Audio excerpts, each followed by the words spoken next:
औज़ुबिल्लाहि मिनश्शैतानिर्रजीम बिस्मिल्लाहिर्रहमानिर्रहीम अल्लाहुम्मा सल्लि अला सय्यिदिना व मौलाना मुहम्मदिन व अला आलिहि व सहबिहि व बारिक वसल्लम। आगे चलते हैं तो वो जो MNA MP साहब हैं उनके आगे जो जिस पार्टी के साथ वो रिप्रेजेंट करते हैं उनके सदर साहब हैं, पार्टी के सदर साहबा हैं जो भी हैं, तो वो भी इस मुल्क कौम की मुख्तलिफ़ पार्टीज़ के सदूर, उनके ख़ानदान, उनकी फैमिलीज़ भी इस मुल्क कौम की बेपनाह खिदमत कर रहे हैं। जब वो ज़ईफ़ हो जाते हैं या फौत हो जाते हैं तो आगे उनका बेटा या बेटी या पोता जो भी उनके ख़ानदान का है वो आगे उस पार्टी की सदारत पर बुरजमान हो जाते हैं और फिर वो मुल्क कौम की खिदमत करते हैं। ऐसा 70 सालों से हो रहा है और नस्ल दर नस्ल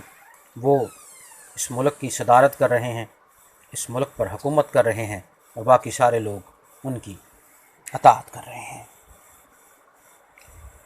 लीडर साहबान अपने बयानात में इरशाद फरमाते हैं कि जब वो इक़्तिदार में आएंगे, हालांकि 70 साल से रूप बदल बदल कर कभी एक आ जाता है, कभी दूसरा आ जाता है, कभी एक पार्टी आ जाती है, कभी दूसरी पार्टी आ जाती है, कभी तीसरी पार्टी आ जाती है। वही चेहरे मुख्तलिफ़ पार्टियों में गर्दिश करते रहते हैं। कभी वो हर दफ़ा हर इलेक्शन में जो जीतने वाले घोड़े हैं उन्हें पता चल जाता है कि इस बार इसने जीतना है, वो उधर शामिल हो जाते हैं, कुछ उधर शामिल हो जाते हैं। ऐसे ही ये घन चक्कर चल रहा है। तो उनके जो लीडर साहबान हैं वो मुल्क कौम से ख़िताब करते हुए फरमाते हैं कि जब वो इक़्तिदार में आ जाएंगे इस दफ़ा, तो यहाँ पर दूध और शहद की नहरें बहेंगी, कोई गरीब कोई मज़लूम नहीं रहेगा। हम रोटी कपड़ा मकान देंगे। और जनाब हम एक दूसरा लीडर कहता है कि हम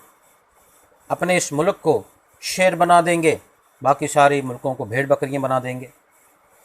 तीसरा लीडर कहता है मैं जनाब थाना से लेकर कचहरी और कचहरी से लेकर स्कूल और स्कूल से लेकर हॉस्पिटल और हॉस्पिटल से लेकर एक यूनियन कौंसिल और यूनियन कौंसिल से लेकर सर से पांव तक सारे मुल्क का निज़ाम तब्दील करके रख दूंगा। यहाँ पर तो जनाब बागो बहार होगी और यहाँ पर फूल खिलेंगे और यहाँ पर क्या खुशहालियाँ आएंगी और पता नहीं जाने क्या क्या कुछ कौन कौन से सब्ज़ बाग दिखाए जाते हैं, को राम कहानियाँ सुनाई जाती हैं और जनाब इलेक्शन कॉन्टेस्ट किया जाता है और कभी एक लीडर, कभी दूसरी पार्टी और कभी तीसरी पार्टी मुंतखब होकर इस मुल्क को कौम पर मुसल्लत हो जाती है और फिर इसकी बहुत टका के खिदमत करती है और अपनी तिजोरियाँ भर जाती हैं जब उनकी, और जब वो लूट लूट कर इस गरीब आवाम का खून चूस चूस कर थक जाती है, बल्कि थकती तो कभी भी नहीं है, वो ऐसा करती है कि वो अपनी बहुत सारी मिलें लगाती है, अपनी फैक्ट्रियाँ लगाती है, वो जनाब मनी लॉन्ड्रिंग करती है, वो कमीशन खाती है, वो किकबैक्स के ज़रिए और पता नहीं वो कौन कौन के ज़राए के साथ अपनी इस जो ब्लैक मनी है इसको वाइट करती है और अपनी तिजोरियाँ बनती है भरती है। और स्विस बैंक्स में अपनी कह लें कि पैसे रखती है वो पार्टी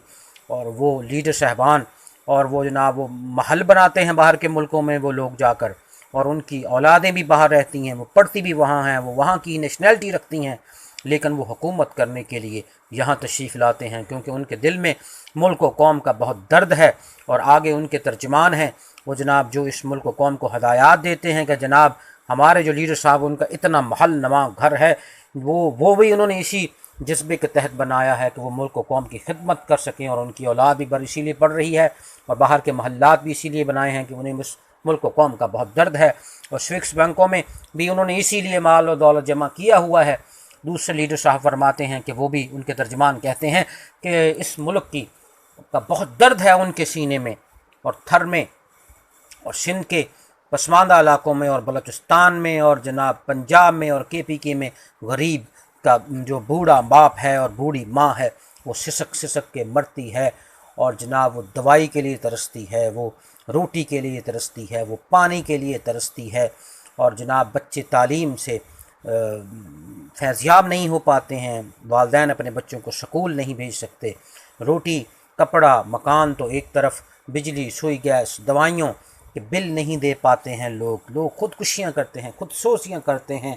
और गरीब पिसता पिसता पिसता पिस जाता है, मरता मरता मर जाता है। और ये पार्टीज़ के लीडर इसी तरह इस मुल्क व कौम की खिदमत बरस हा बरस से कर रहे हैं, और पाकिस्तान के अवाम बरस हा बरस से उनसे खिदमत करवा रहे हैं। और उनके तर्जमान, कभी को तर्जमान और कभी को तर्जमानी जो करने वाली शख्सियत हैं वो आती हैं, कभी कोई आ जाता है, कभी कोई आ जाता है, आके कहते हैं जनाब हमारे लीडर साहब ने ये कहा है और उन्होंने वो फरमाया है और उन्होंने ऐसे किया है और वो ऐसा कर देंगे। और जनाब हम वो राम कहानी सुनते हैं, और जनाब जैसे वो क्या कहते हैं, कितने खूबसूरत अंदाज में वो अपने फरमान जारी करते हैं। और ये मुल्क जो है ऐसे ही चल रहा है। और सिर्फ उन्हीं की बात नहीं है, किस किस की बात आप करेंगे, जिसकी भी बात करेंगे वो बात आगे ही चलती चली जाएगी।